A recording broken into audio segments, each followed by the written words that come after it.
انسانی حقوق کا بیڑا غرق کر دیا تھا،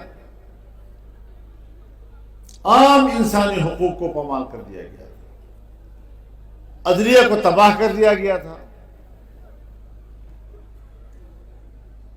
پورے سیاسی نظام کو تباہ کر دیا گیا تھا، لیکن مقابلے میں مذاکرات کی جماعت صرف جمعیت علماء اسلام تھی۔ اس سے پہلے تو جتنے بھی آئین بنا یا اس کے بعد ترامیم آئی یا 18ویں ترمیم آئی، سب میں ساری پارٹیاں موجود ہوتی تھیں اور وہ مل کر بات چیت کرتی تھیں،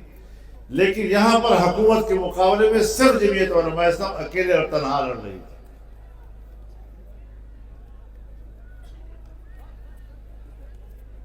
اللہ نے ایسے حالات پیدا کیے کہ ہم نے اس 26ویں ترمیم کی 56 شقوں میں سے حکومت کو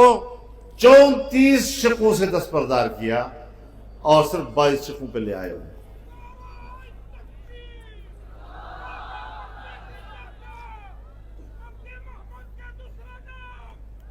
تو ہم نے ان کو بتلا دیا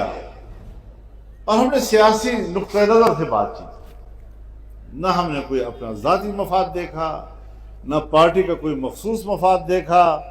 قوم کا مفاد، عوام کا مفاد، ملک کا مفاد، آئین کا مفاد، پارلیمان کا مفاد، یہ چیزیں مد نظر تھی اور اصولی سیاسی نظریے کے ساتھ ہم نے ان کے ساتھ